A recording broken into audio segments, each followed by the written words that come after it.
Assalamualaikum warahmatullahi wabarakatuh. Anak-anakku siswa kelas 12 IPA 4, IPA 5, IPA 6. Pagi ini kita akan membahas materi fisika bab 1, yaitu tentang listrik dinamis. Ada yang menyatakan bahwa listrik dinamis itu adalah merupakan pembahasan tentang rangkaian arus searah, atau dalam bahasa Inggrisnya rangkaian direct current. Materi ini bukan materi yang baru karena kalian di SMP pun pada waktu kelas 9 sudah membahasnya, ya. Nah, yang pertama kita akan bahas mengenai arus listrik.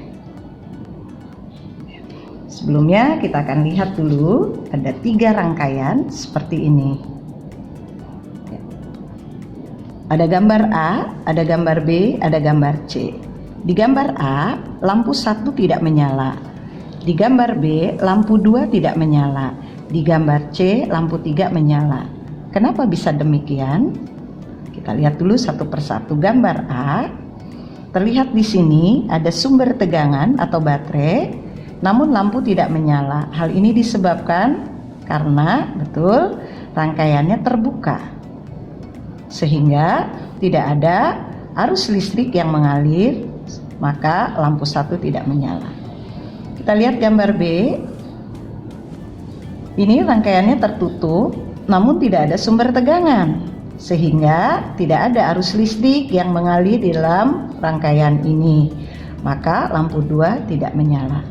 Di gambar C, ada sumber tegangan dan rangkaiannya tertutup, menyebabkan arus listrik mengalir sehingga lampu 3 menyala. Nah, besarnya arus listrik yang mengalir kita akan sebut dengan kuat arus listrik.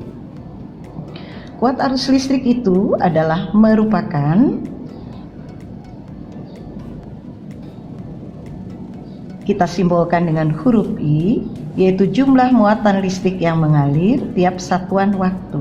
Nah, itulah yang kita sebut dengan kuat arus listrik, I tadi. Kita uraikan. Q adalah muatan listrik atau jumlah muatan listrik yang mengalir. Satuannya adalah kolom, disingkat jadi C. T, lamanya muatan listrik itu mengalir.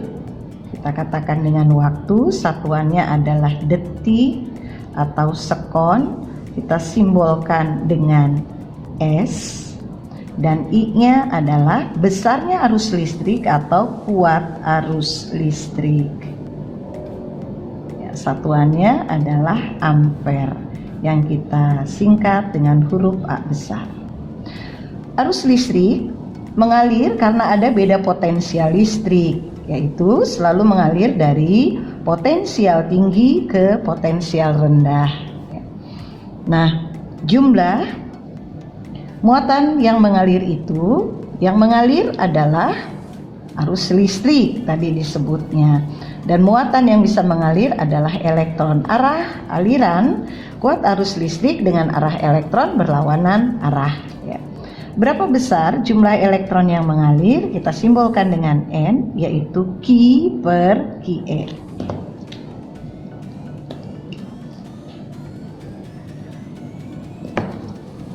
Q tadi menunjukkan muatan listrik dalam satuan kolom.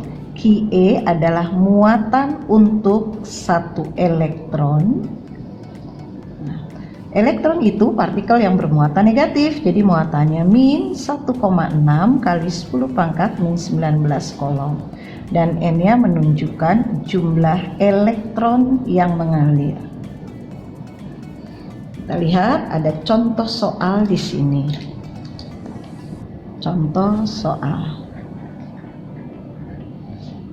yaitu pada suatu kawat penghantar mengalir muatan listrik sebesar 120 mikrokolom dalam waktu 0,5 menit. Ditanyakan, tentukan berapa besar kuat arus yang mengalir dalam penghantar dan jumlah elektron yang mengalir dalam kawat tersebut. Ya, kita lihat dulu yang diketahui dari soal tadi. Diketahui muatan listrik 120 mikrokolom. Muatan tadi Q 120 mikrokolom. Satuannya harus dinyatakan dalam SI. Jadi 120 mikro itu 10 pangkat min 6. Jadi 12, nolnya 1 min 6. Jadi kali 10 pangkat min 5 kolom. Waktunya 0,5 menit. T-nya 0,5 menit. Tadi kita tahu bahwa satuan waktu adalah sekon. 0,5 kali 1 menit 60 sekon. Jadi 30 sekon. Ditanyakan adalah kuat arus dan jumlah elektron. Kuat arus I dan jumlah elektron adalah N. Baru jawab. Rumusnya tadi I sama dengan Q per T. Q-nya 12 kali 10 pangkat min 5, T-nya 30. 12 dengan 3 kita coret jadi 4. Nolnya 1 naik ke atas min 4 kali 10 pangkat min 6 ampere.